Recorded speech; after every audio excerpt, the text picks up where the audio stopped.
Doctor Varun, आप यहाँ पर जो है ना, रोजाना मैंने देखता हूँ कि पार्क में आकर के और पौधों को सींचते रहते हैं, पौधे लगाते रहते हैं। कब से ये अभियान शुरू किया और ये इस वाटिका को कोई नाम रखा है कि आस्था कुंज, जो दक्षिण दिल्ली का एक बड़ा ये पार्क है और भारत सरकार ने इसका उद्घाटन किया था, अटल जी ने। अब इसमें अंदर की जो सुसज्जा है उसमें आप लगे हुए हैं, मैं कई वर्षों से देख रहा हूँ। इसमें क्या क्या आपने अभी तक किया है और क्या प्लान है, थोड़ा बताइए।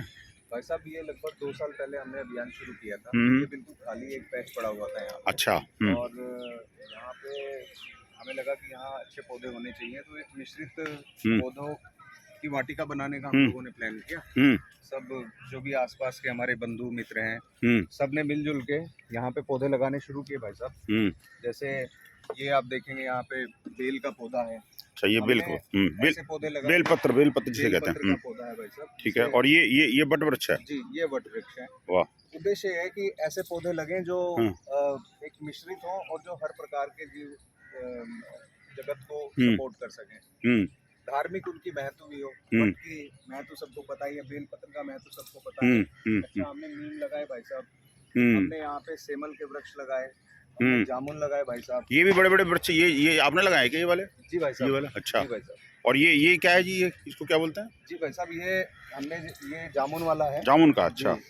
आपने, मुझे लगता है इस पार्क में जामुन के इतने वृक्ष लगा दिए कि लगता है जब कोई आएगा तो वो मीठा मुंह करके ही जाएगा वो। जी भाई साहब, इसमें जो है ना, लगता है कि जामुन खाने के लिए लोग जो है ना लालायित होंगे यहाँ पर। जी भाई साहब, मुझे लगता है थोड़े दिन बाद आपके, जैसे आपने कहा भाई साहब, आपकी बात सत्य साबित होगी। लोग आस्था कुंज में आस्था के साथ साथ अपना मुंह मीठा करने भी आएंगे।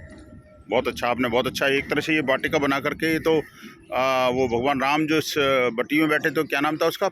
पंचवटी। वो पंचवटी इसीलिए थी शायद कि वो बट वृक्ष 5 थे उसमें।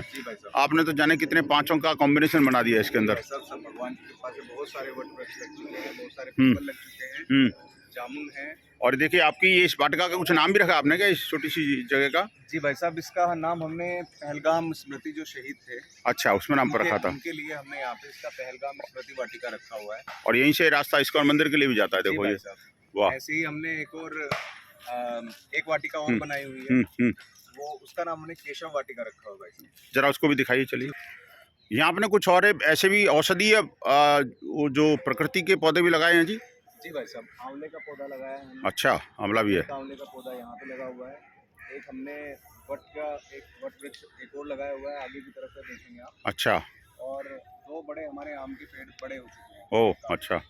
तो मतलब आप ये कह रहे हैं कि मिठास एक सिर्फ जामुन की नहीं, आम और भी कई तरह के मीठा मुँह कराएंगे आप? जी भाई साहब, हमारा मुख्य उद्देश्य, देखिए, आदमी तो खा ही लेता है, लेकिन जीव जंतुओं को पालने के लिए जिन पेड़ों की आवश्यकता होती है वो रहने चाहिए।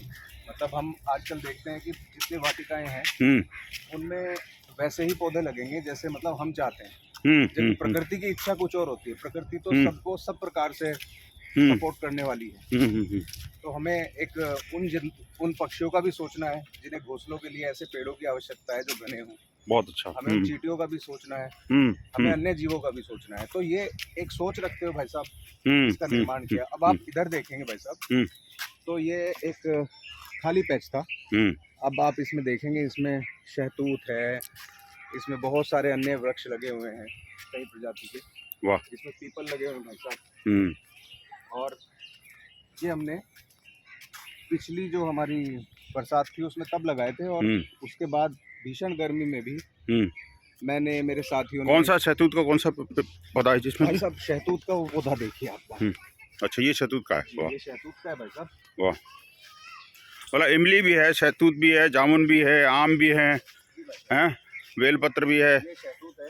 अच्छा। और इनकी रक्षा हम लोग ऐसे करते हैं, जैसे इनसे ना मिले तो ऐसा लगता है कि हम कुछ छोड़ रहे हैं। वाह वाह वाह, छूट गया कुछ भाई साहब।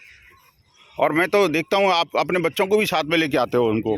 छोटा छोटा मासूम बच्चा, वो 5-6 साल का है, वो केशव, क्या नाम है उसका, तो वो भी बेसिकली रेगुलर आपके साथ आता है। जी भाई साहब। और वो भी पौधों में जल देता है। जी भाई साहब, हमने एक और यहाँ पे एक किया हुआ है कि जो भी हमारे गणमान्य व्यक्ति होते हैं, मित्र होते हैं, उनको भी लाते हो? उन सबको लेके आते हैं। बहुत बढ़िया, जिससे प्रेरणा मिला। रिश्तेदार आते हैं, उनको भी लेके आते हैं, और उनके आने की स्मृति में पौधे लगवा देते हैं भाई साहब। क्या बात है, बहुत बढ़िया। और उनसे ये प्रण भी लेते हैं कि ऐसा ही एक पौधा वो भी अपने घर जाके लगाएंगे।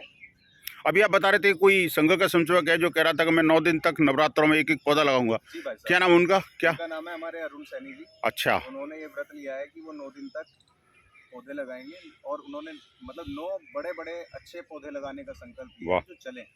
मुझे लगता है ये जो आस्था कुंज है तो बहुत बड़ा पार्क, लेकिन ये जो खाली स्थान बहुत कम दिखता है, वो आपने लगता है पूरा पूरा हरा भरा करके भर के ही मानोगे, इसको कोई छोड़ोगे नहीं आप कहीं भी। ऐसा हमारा पूरा प्रयास है कि लोग आए, जब भगवान कृष्ण की भक्ति में जब वो आए, केशव जी के दर्शन करने आए, तो वो इस केशव वाटिका के अंदर से जब जाएं तो उन्हें बहुत शीतल छाया मिले और उनका मन शांत हो, उन्हें अच्छा लगे भाई साहब। देखो मजा आ गया आपकी बात करते करते, शीतल सरल सलिल बहने लग गई और देखो पेड़ देवता भी जो है ना चलने लग गए और शीतलता आ गई। बहुत बढ़िया। भगवान कृष्ण के नाम पर और हमारे बहुत महान परम पूजनीय डॉक्टर केशव बलिराम हेडगेवार जी के नाम पर हमने इस वाटिका का नाम केशव वाटिका। अच्छा, केशव वाटिका भी रख दिया आपने, वाह बहुत सुंदर। बहुत बहुत धन्यवाद जी आपका। धन्यवाद।